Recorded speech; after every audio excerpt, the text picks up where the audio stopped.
읽어주는 교과 셋째 날 12월 28일 화요일 계속되는 어려움. 히브리서의 독자들은 계속해서 이어지는 반대와 박해 가운데서도 자신들의 믿음을 지키며 그리스도께 끝까지 헌신하는 일에 성공하였다. 하지만 그와 같은 갈등이 큰 피해를 초래한 것도 사실이었다. 그들은 선한 싸움을 싸웠고 승리하였지만 많이 지쳐 있었다. 히브리서 2장 18절, 3장 12절, 13절, 4장 15절, 10장 25절, 12장 3절, 12절, 13절, 13장 1에서 9절, 13절을 읽어보라. 신자들이 맞닥뜨리게 된 도전들에는 무엇이 있었는가? 히브리서는 독자들이 계속해서 어려움을 경험했다고 이야기한다. 언어적인 공격뿐만 아니라 그들의 명예를 짓밟는 다른 종류의 공격들이 이어졌다. 일부 신자들은 여전히 감옥에 갇혀 있었는데 이는 교회를 경제적으로 정신적으로 힘들게 하는 일이었다. 그들은 지쳐 있었고 낙심할 위기에 처해 있었다.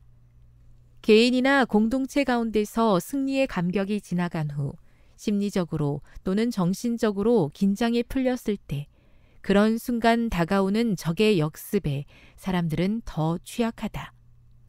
연이어 다가오는 위협을 감당해낼 힘을 계속해서 다잡는 것은 쉽지 않은 일이다. 열왕기상 19장 1에서 4절을 읽어보라. 엘리야에게 무슨 일이 생겼는가? 그러나 높은 신앙과 영광스러운 성공에 흔히 뒤따라오는 그런 반작용이 엘리야에게 몰려들고 있었다. 그는 갈멜산 위에서 시작된 개혁이 중단되지 않을까 하는 염려로 의기소침하였다. 그는 비스가산 꼭대기까지 높임을 받았으나 이제 그는 골짜기에 떨어져 있었다. 그가 전능하신 하나님의 영감을 받고 있을 때에는 가장 혹독한 신앙의 시련을 견딜 수 있었으나 그의 귀에 울리는 이세벨의 위협과 이 악한 여인의 음모를 통하여 나타나는 사탄의 계속적인 영향력으로 인해 실망한 이때에 그는 하나님을 의지하는 데 실패하였다. 그는 엄청나게 높임을 받았으며 그 반작용도 대단하였다. 엘리야는 하나님을 잊어버리고 계속 도망하여 마침내 아무도 없는 쓸쓸한 광야에 오게 되었다. 교훈입니다. 초대 교회 신자들은 거센 반대의 가운데서도 믿음의 선한 싸움을 싸웠으나 계속해서 이어지는 원수의 공격으로 인해 지쳐가고 있었다. 묵상. 베드로후서 3장 1에서 13절을 묵상해 보십시오. 재림을 기다리며 살아가는 우리들에게 어떤 기별을 주고 있습니까?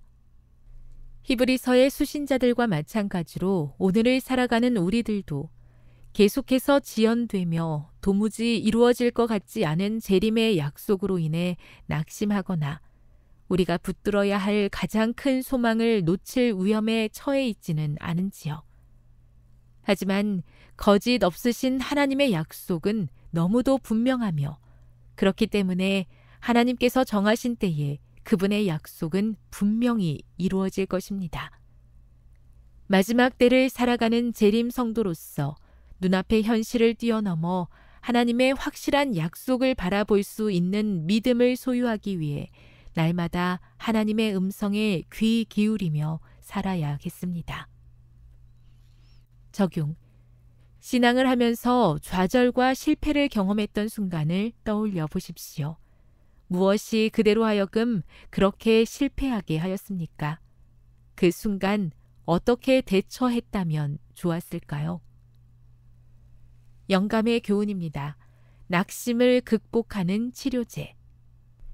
낙심한 자들을 위한 확실한 치료제가 있다. 그것은 신앙과 기도와 사업이다. 신앙과 활동은 자신감과 만족을 줄 것이며 그것들은 날마다 증가하게 될 것이다. 그대는 불안한 예감이나 심한 절망적인 감정에 빠지고 싶은 시험을 당해본 일이 있는가? 가장 암담한 날, 형세가 가장 험악한 것처럼 보일 때에도 무서워하지 말고 하나님을 믿으라. 그분의 무한하신 사랑과 동정심은 결코 지치지 아니한다. 선지자어왕 164. 제 안에서 계속되는 영적인 대쟁투 가운데 때론 지쳐가는 제 자신을 볼 때가 있습니다. 그 순간 제 곁에서 저와 함께 동행하시며 힘 주시는 예수님을 바라볼 수 있는 영적인 눈을 허락해 주시옵소서.